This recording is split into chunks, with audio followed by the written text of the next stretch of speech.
যুক্তরাষ্ট্রে $2 লাখ জয়ের লবিস্ট নিয়োগ, আওয়ামী লীগের পক্ষে কাজ করবেন তারা। ডিজিএফআই হেডকোয়ার্টারে আয়নাঘর, গুম অনুসন্ধান কমিশনের 400 অভিযোগ। সংস্কারের 5 কমিশন গঠন চূড়ান্ত, বিএনপিকে দিয়ে শুরু হচ্ছে প্রধান উপদেষ্টার সংলাপ। বাতিল হচ্ছে সাইবার নিরাপত্তা আইন, থাকবে না কালা কানুনও, জানালেন আইন উপদেষ্টা।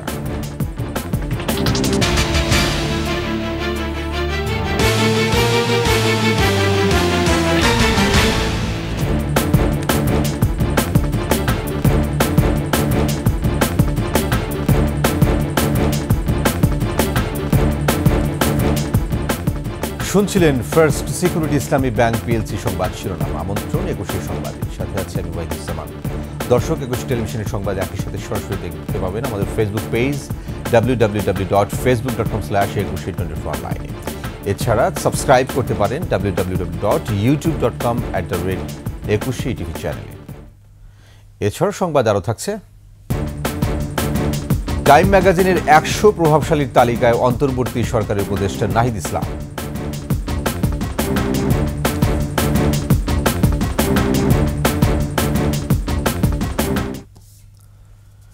ডোনাল্ড ট্রাম্পের ঘনিষ্ঠ নীতি নির্ধারকদের সান্নিধ্য পেতে যুক্তরাষ্ট্রে লবিস্ট নিয়োগ করেছেন সাবেক প্রধানমন্ত্রী শেখ হাসিনার ছেলে সজীব অজিত জয়।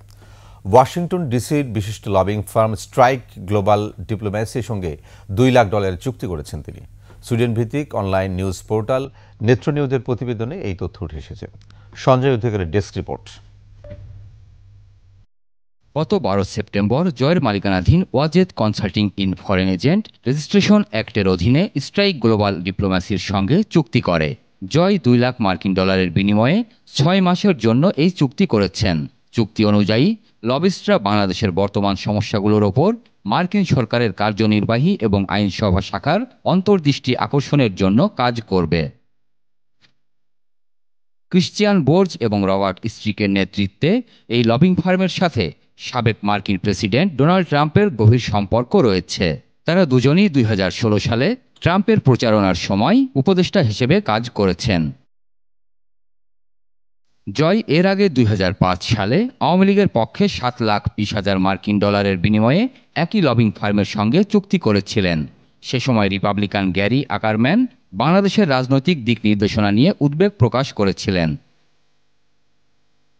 ছাত্র জনতার আন্দোলনের মুখে শেখ হাসিনা পদত্যাগ করে ভারতে পালিয়ে যাওয়ার পর তার ছেলে সজীব অজিত জয় আওয়ামী লীগের মুখপাত্র হিসেবে কাজ করছেন। হাসিনা সরকারের পতনের পর বাংলাদেশ ইসলামী চরমপন্থীদের দ্বারা প্রভাবিত হচ্ছে বলে প্রচারণা চালাচ্ছেন। সঞ্জয় অধিকারী, 21 টেলিভিশন, ঢাকা। বিগত আওয়ামী লীগ সরকারের সময়ে গুমের ঘটনা তদন্তে গঠিত কমিশনের কার্যক্রম শুরুর পর 13 কর্মদিবসে জমা পড়েছে 400 অভিযোগ। ভুক্তভোগীদের দেয়া অভিযোগ অনুযায়ী ডিজিএফআই কার্যালয়ে গিয়ে গোপন বন্দিশালায় সন্ধান পেয়েছে কমিশন। সংবাদ সম্মেলনে জানানো হয়, আয়নাঘর নামে পরিচিত জয়েন্ট ইন্টারোগেশন সেলটি ডিজিএফআই সদর দপ্তরের ভেতরেই। দোতলা ভবনে 22টি সেল আছে। বিস্তারিত জানাচ্ছেন দীপু শিকদার।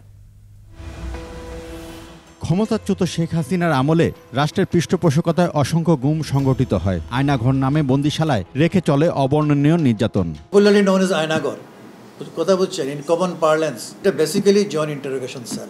গুম তদন্তে গঠিত কমিশন অফ ইনকোয়ারি আয়োজিত সংবাদ সম্মেলনে হাইকোর্টের অবসরপ্রাপ্ত বিচারপতি মইনুল ইসলাম চৌধুরী আরও জানান, প্রতিরক্ষা গোয়েন্দা মহাপরিদপ্তর ডিজিএফআই কার্যালয়ে এমন গোপন বন্দিশালার সন্ধান মিলেছে। ডিজিএফআই আয়নাঘর আমরা পরিদর্শন করেছি। ডিটেকটিভ ব্রাঞ্চ সিটিটিসির যে ইন্টারোগেশন সেলস পরিদর্শন করেছি। ভিকটিমস অফ এনফোর্সড ডিসঅ্যাপিয়ারেন্স কোনো পাই নাই আমরা। 5 অগাস্টের যে চেঞ্জ ওভার, তারপরে হয়তো কিছুদিন ছিল, এরপরে আমরা কি পাইনি। ডিজিএফআইয়ের যে হেডকোয়ার্টার্স তার কম্পাউন্ডে আছে, এটা 2 স্টোরি বিল্ডিং। তো নিচতলায় সেল আছে প্রায় ধরেন 20-22টা সেল।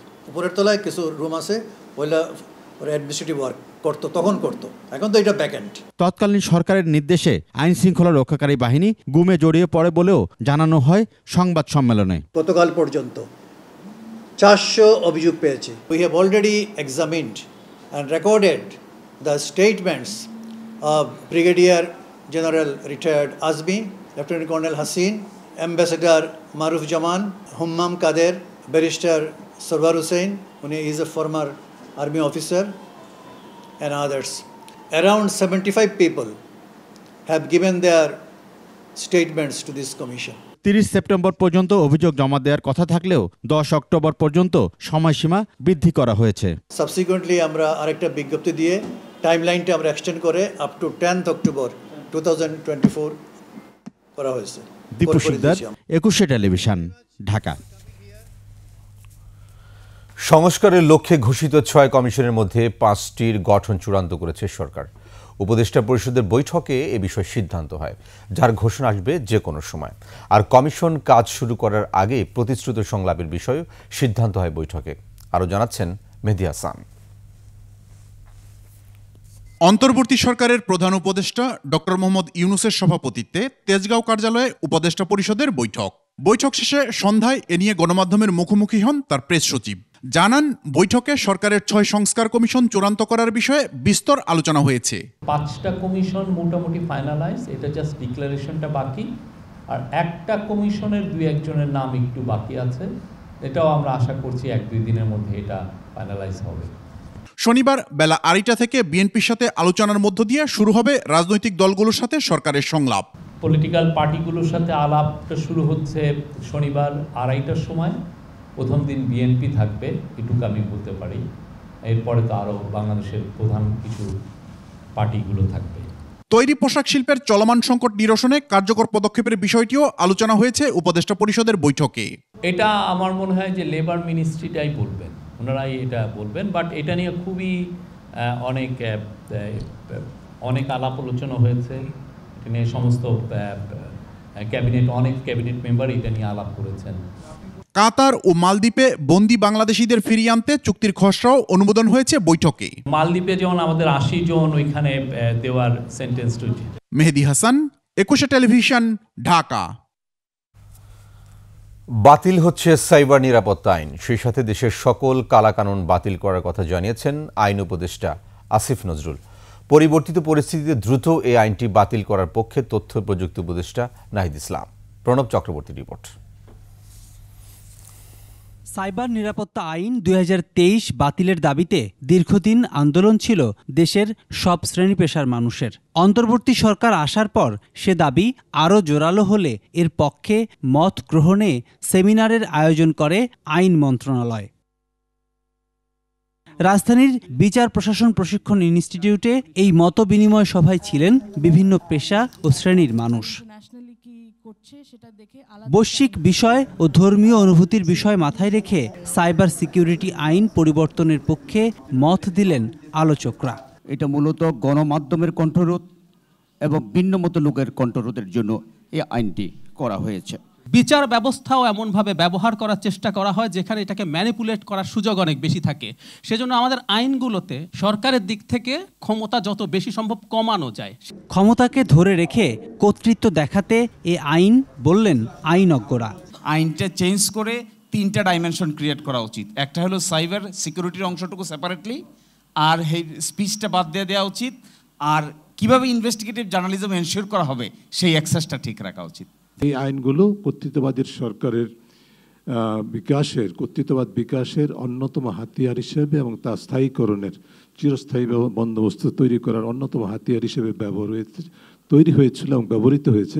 এ সময় সরকারের আইন এবং তথ্য প্রযুক্তি উপদেষ্টা জানান, খুব দ্রুতই পরিবর্তন হবে সাইবার নিরাপত্তা আইন। কোনো মামলা যাতে না নেওয়া হয় এই মুহূর্ত থেকে, আমাদের এই সিদ্ধান্তটা আসলে খুবই দ্রুত নিতে হবে। নাহলে এটা যদি স্বাধীন বাংলাদেশে এই আইনে আরেকটি মামলা হয়, এটা আমাদের সকলের জন্য আসলে বিব্রতকর হবে। ডিজিটাল সিকিউরিটি অ্যাক্ট বাতিল করা উচিত, সেদিকে আমরা যাব। ঠিক এই মুহূর্তে পুরাটা বাতিল করব নাকি স্পিচ অফেন্স সব বাতিল করে দিব, সেটার ব্যাপারে আমি পর্যায়ক্রমে সকল ধরনের কালাকানুন থেকে বাংলাদেশকে মুক্ত করব। নতুন আইন শুধু পরিবর্তন করলেই চলবে না, এর ভারসাম্য জরুরি, সে বিষয়টিও উঠে আসে আলোচনায়। হাইকোর্ট জামিন দিয়েছিল। প্রণব চক্রবর্তী, 21 টেলিভিশন, ঢাকা। টাইম ম্যাগাজিনের 100 প্রভাবশালী ব্যক্তি তালিকায় উঠে এসেছে বাংলাদেশের অন্তর্বর্তীকালীন সরকারের উপদেষ্টা বৈষম্য বিরোধী আন্দোলনের অন্যতম সমন্বয়ক নাহিদ ইসলামের নাম। 2 অক্টোবর বুধবার টাইম 100 নেক্সট 2024 শিরোনামে এই তালিকা প্রকাশ হয়। তিনি বর্তমানে বাংলাদেশের অন্তর্বর্তীকালীন সরকারের ডাক, টেলিযোগাযোগ ও তথ্য প্রযুক্তি এবং তথ্য সম্প্রচার উপদেষ্টা হিসেবে নিয়োজিত আছেন। আফসানা নীলার ডেস্ক রিপোর্ট। 2024 সালের টাইম 100-তে এবার অন্তর্ভুক্ত হলো নাহিদ ইসলামের নাম। নাহিদ ইসলাম বাংলাদেশের অন্তর্বর্তী সরকারের ডাক, টেলিযোগাযোগ ও তথ্য প্রযুক্তি এবং তথ্য ও সম্প্রচার উপদেষ্টা। বৈষম্য বিরোধী ছাত্র আন্দোলনের অন্যতম সমন্বয়ক ছিলেন তিনি। নাহিদ ইসলাম সম্পর্কে টাইম লিখেছে, ক্ষমতাধর এই ব্যক্তি সমাজবিজ্ঞানে স্নাতক। 26 বছর বয়সী নাহিদ বাংলাদেশের সাম্প্রতিক গণ আন্দোলনের অনেক নেতার মধ্যেই অন্যতম। সাবেক সরকারের সময় বাংলাদেশের গোয়েন্দা সংস্থার দ্বারা নির্যাতনের শিকার হওয়ার পর সাধারণ মানুষের কাছে তার পরিচিতি বাড়তে থাকে। টাইম আরও লিখেছে, মোহাম্মদ ইউনূসের অন্তর্বর্তী সরকারের জেন জির 2 জন উপদেষ্টার একজন নাহিদ। 15 বছরের কর্তৃত্ববাদী শাসনে বাংলাদেশের গণতান্ত্রিক ব্যবস্থা যেভাবে ভেঙে পড়েছে, এখন তা মেরামতের চ্যালেঞ্জ নিতে হচ্ছে নতুন সরকারকে। এ প্রসঙ্গে নাহিদ টাইমকে বলেন, নতুন প্রজন্মের ভাবনা ও প্রবণতা বুঝতে হবে। দেশের রাজনৈতিক দলগুলোর মধ্যে সহিংসতার অবসান হতে হবে এবং সামনে এগিয়ে যাওয়া প্রয়োজন বলেও মন্তব্য করেন তিনি। প্রতি বছর বিশ্বের প্রভাবশালী 100 ব্যক্তির এই তালিকা প্রকাশ করে মার্কিন সাময়িকী টাইম। 1999 সাল থেকে প্রতি বছর এই তালিকা প্রকাশিত হচ্ছে। আফসানা নীলা, ডেস্ক রিপোর্ট, 21 টেলিভিশন। নওগাঁ 1 আসনের সাবেক এমপি ও খাদ্যমন্ত্রী সাধন চন্দ্র মজুমদারকে গ্রেফতার করা হয়েছে। রাতে রাজধানীর বসুন্ধরা আবাসিক এলাকা থেকে তাকে গ্রেফতার করে ঢাকা মহানগর গোয়েন্দা পুলিশ। গ্রেফতারের পর তাকে গোয়েন্দা পুলিশের কার্যালয়ে নেওয়া হয়। একসময় ইউনিয়ন পরিষদের চেয়ারম্যান ছিলেন সাধন চন্দ্র, উপজেলা চেয়ারম্যানও ছিলেন তিনি। পরে সংসদ সদস্য নির্বাচিত হন এবং খাদ্য মন্ত্রণালয়ের দায়িত্ব পান। দায়িত্ব পালনের সময় নওগাঁয় ত্রাসের রাজত্ব কায়েম করেছিলেন তিনি।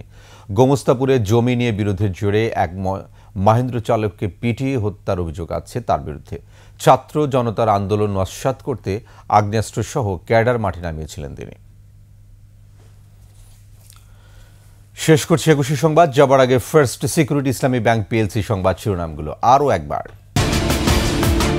যুক্তরাষ্ট্রের $2 লাখ জয়ের লবিস্ট নিয়োগ, আওয়ামী লীগের পক্ষে কাজ করবেন তারা। ডিজিএফআই হেডকোয়ার্টারে আয়নাঘর গুম অনুসন্ধান কমিশনে 400 অভিযোগ। সংস্কারের 5 কমিশন গঠন চূড়ান্ত, বিএনপিকে দিয়ে শুরু হচ্ছে প্রধান উপদেষ্টার সংলাপ। বাতিল হচ্ছে সাইবার নিরাপত্তা আইন, থাকবে না কালা কানুনও, জানালেন আইন উপদেষ্টা।